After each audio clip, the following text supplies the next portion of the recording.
This is Whiskey Whereabouts. I'm Tim, and I'm finally reviewing the classic Laddie, the entry-level Bruichladdich. Such a well-presented Scotch whiskey.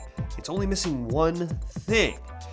Is that really that important? My whiskey journey has taken me to Scotland and back. I've explored whiskey education, tastings, and distilleries from Islay to Speyside. And now my journey continues here, with you, on Whiskey Whereabouts. So what we have here is a unpeated Islay whiskey from Bruichladdich, presented at 50% ABV, the house sort of presentation for Bruichladdich whiskeys in the core range. Of course, there's no color added, it's non-chill filtered. There is a claim that all of the barley was grown in Scotland, that it was entirely matured on Islay, that it was bottled at the distillery.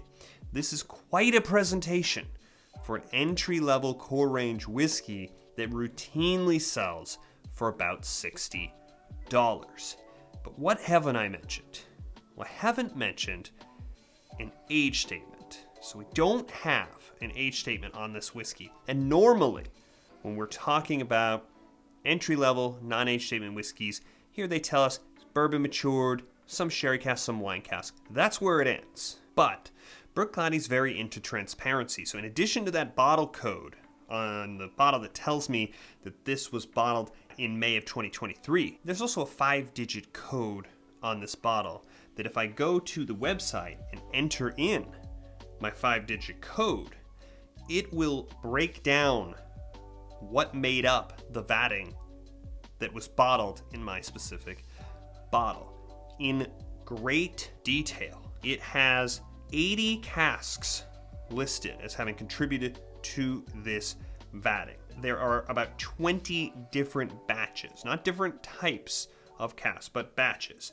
I am not going to list all this. I'm going to put it on the screen for you to check out because it's too much information for me to list off. But each of these sort of sets of casks lists the specific location where the barley was from, and it tells me exactly what the cask type is, including the fill. So there's a lot of first fill bourbon, second fill bourbon. Then I get a list of the wine casks. I've got one cask of French Riesling Muscat. I have Pauillac, made up of Cabernet and Merlot, 3 casks of that. That's one that we've seen before that Bruichladdich had. They did a Port Charlotte cask exploration series using those casks. Spanish Tempranillo, 1 cask, 2 casks of Madeira, Spanish sherry butts, second fill, then put into a bourbon barrel, then into the Italian Amarone hogsheads. You may remember that from Octomore 14.2 last year. Bourbon, and then into French Bordeaux Merlot and French oak hogsheads first fill. That is a tremendous amount of detail, very transparent, and it really gives you an appreciation of how complex the vatting has led to this bottling. This is very batch specific with the classic Laddie, the non-age statement, and the sort of just description that's got just wine casks and bourbon allows them flexibility, so it will vary from batch to batch. So checking out this type of information with your code is very rewarding. Here's what's missing. Many of these casks, the ones at the beginning of the list, all indicate a distillation year. And that year is 2015, meaning that it would have been 8 years. More than half of these sort of batches or parcels of casks have no distillation year mentioned, which means they don't want to tell us how young the younger whiskey that went into this vatting is. If it were all from 2015, it would have an 8 on it, we would assume. So they're a little bit mysterious with some of these ages. That is the one piece of information, down to the source of the barley, that we don't have. Before I get into tasting, I don't talk about packaging a lot on the channel. It's the liquid, it's not the bottle. But when I do see a distillery doing something well, I like to point it out, and I like to sort of give them that acknowledgement. They revamped this bottle using less glass. That's good. No canisters, no boxes on this, on the classic Laddie. Plenty of time to open up on this whiskey, and spoiler alert, I do think it needs a little time in the glass. Going in neat on this 50%, that sort of house sort of presentation that I mentioned before from Bruichladdich.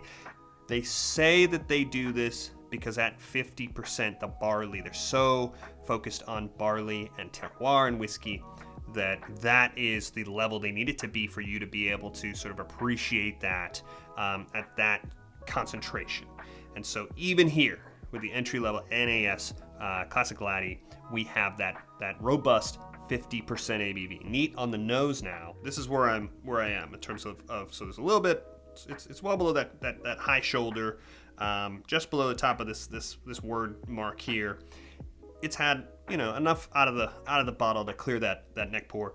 It is a little bright, a little sharp, a little youthful when first poured. Just letting it sit, not very long, gives it an opportunity to sort of clear that away, and you're getting more of the richer flavors. We've got honey sweet, we've got a malty sort of breadiness here.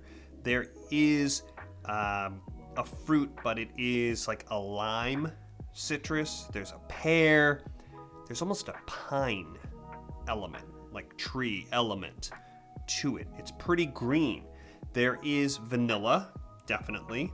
It's not very sherry. There's not a lot of sherry spice coming off of this whiskey. There's one other thing I haven't mentioned yet. There is a saltiness to this whiskey. It is subtle. It was really subtle in the neck pour. That really wasn't present. I am getting, if I go really deep in the nose, a little sherry sweet with the spice, and maybe a little of red berry, a note that I associate with some of these wine casks. And there's also something else. It's Bruichladdich, that butyric acid element that we associate with Bruichladdich. It's here.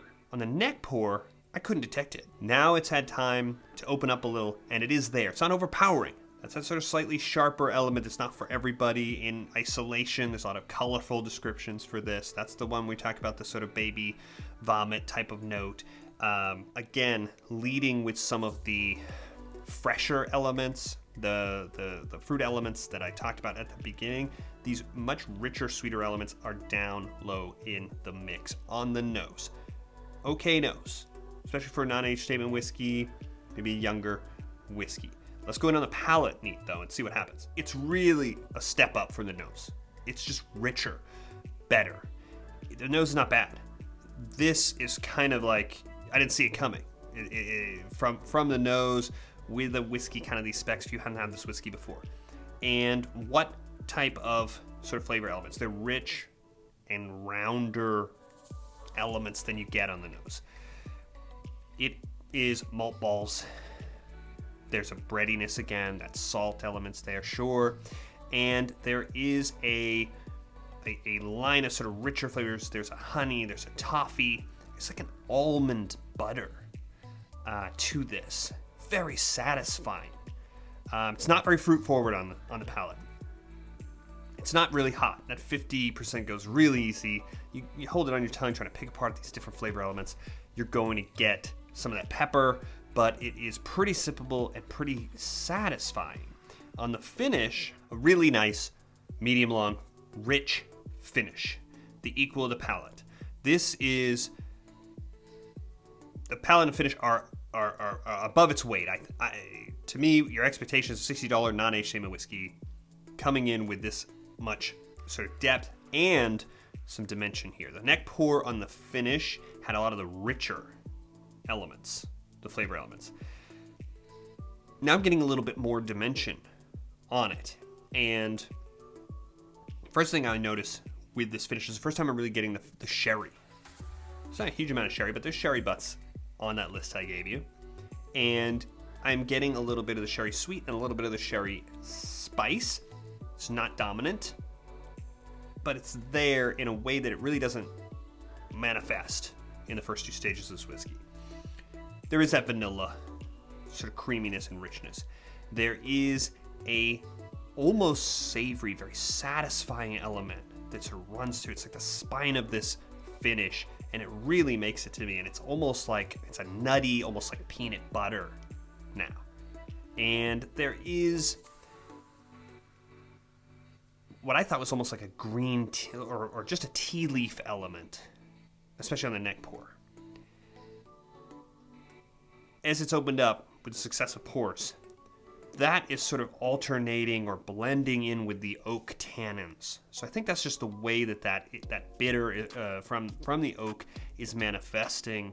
And there's like almost a licorice sort of anise element behind.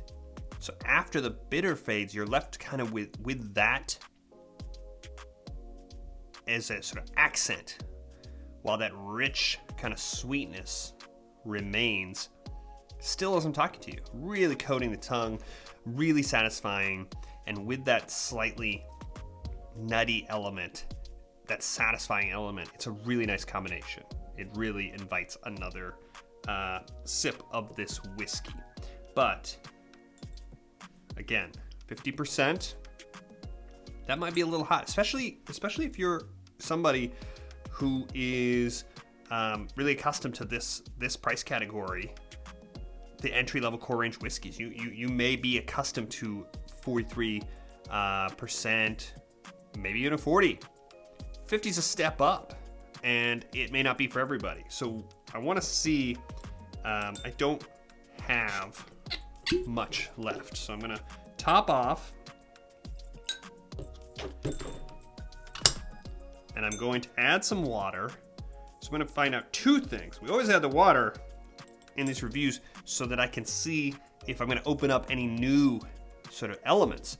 But here I want to see how's it going to hold up as a sort of sipping whiskey. And what I've got is a lot of that sort of pear kind of fruit element on top. It's less bready, so maybe they're onto something with the 50% and the barley element. The sweetness has survived, and it's pretty rich. That vanilla, that sort of toffee kind of element. The fruit has gone full strawberry now. That's that red fruit that I was talking about. It's sweeter though than I expect from the sort of wine casks. It still has a sort of a little bit of that citrus element to it. Sweet, pretty nice. It has not ruined this nose. The nose was my least favorite part. I didn't dislike it. It's brought out some of the richness. It has cost it some dimension, but it's really turned up some of the rich elements here on this nose. Yeah, I'm getting that kind of nutty kind of element that's offsetting the pure sweetness.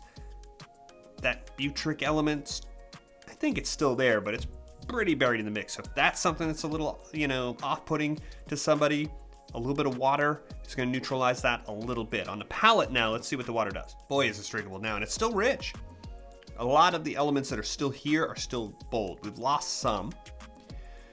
It is, that sweetness is still there, and I would say that it has kind of almost like a mocha kind of coffee element now on the palate. It's not bad.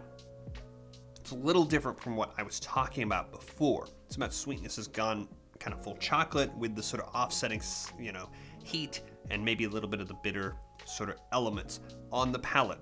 Very sippable though, very drinkable. Not a lot of water, and it has not cost us that sort of richness that I was talking about before. On the finish, still has a little bit of heat, almost more presence. As the finish develops, it's almost still leaving a little bit more heat coating around. It has that sweetness, the sort of bitter kind of casky kind of element with that whatever it is, tea leaf element kind of. It's much bigger kind of in that sort of aftertaste phase of the finish. Water if you want to. It's not ruining the whiskey. I've had this whiskey at various times over the years. Various batches in a different bottle. This is the best batch I've ever had of this. I'm really impressed. It's like the opposite of what you normally hear. This whiskey used to be so much better. I was just really impressed with this. I really enjoyed it. It's richer than I remember. It remains a tremendous value for what you're getting. I know you're not getting an age statement, but you're getting every other box checked beyond the minimum. 50%, not 46.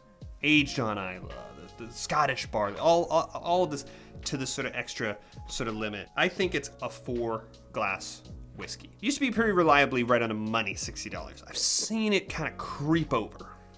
I had to pay $63 or something for my bottle. It does go below there. We're talking about here in the US. That's still really solid value for this experience, I feel. And I am gonna give it a bonus because I do think this whiskey is a value. I'm happy that it remains where it is.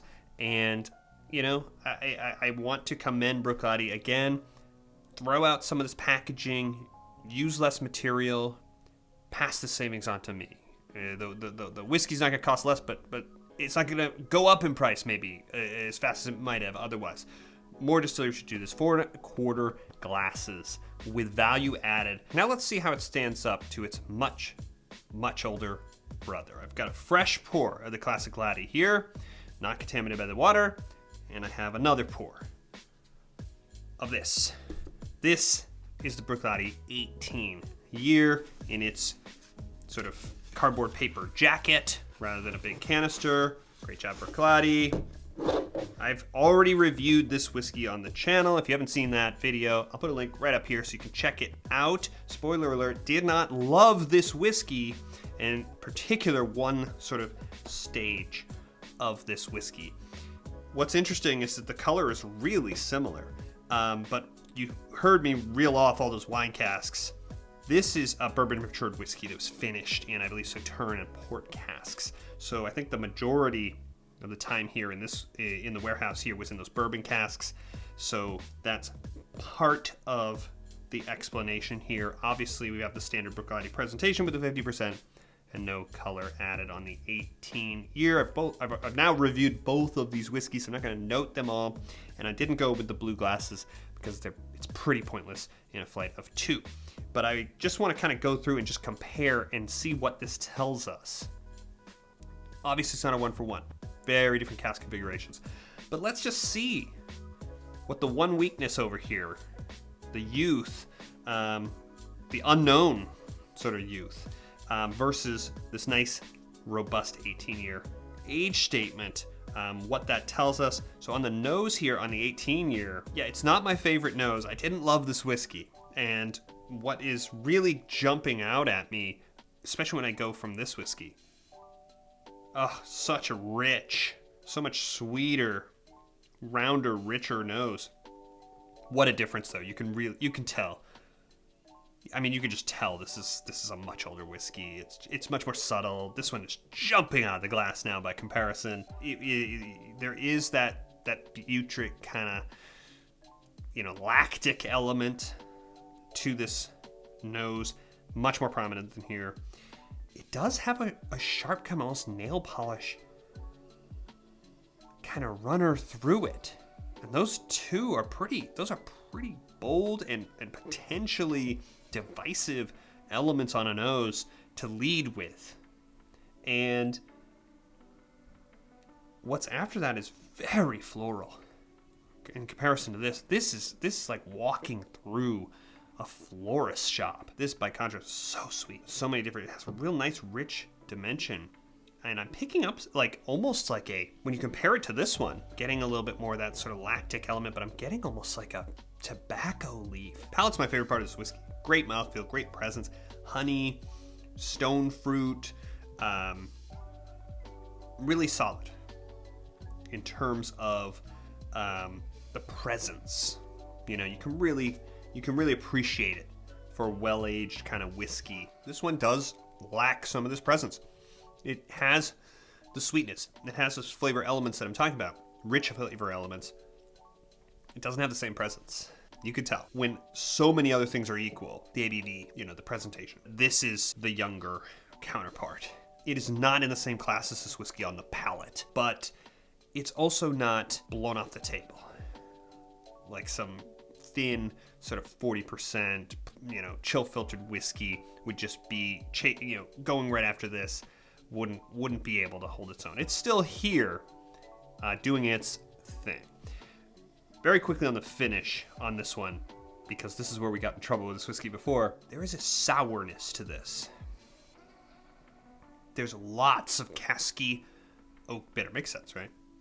Given the age of this whiskey. Going from here to here, I'm transferring. And I had some water in between, but I am transferring some of the bitter to the point where this one really now, what's on top, having followed this, is really spotlighting that kind of bitter coffee, that what I associate with that Amarone cask that was so prevalent in that Octomore 14.2. I also reviewed that whiskey. You can check it out right here. That is really dominant. The other thing is that this is no longer, in my mind, a long finish after you have this one, right? I said it was medium long. It just feels, it just develops and then dissipates faster. It's not on the same volume that this one is. And that's where you can really appreciate the richness, the depth that the age of the casks bring. This particular whiskey, this particular cask configuration was not ideal for me in terms of flavor elements, but you can really see the difference. Does that diminish this one? No, it doesn't. I don't think so at all. I mean, I think this is not a fair comparison. This is a $120 difference here.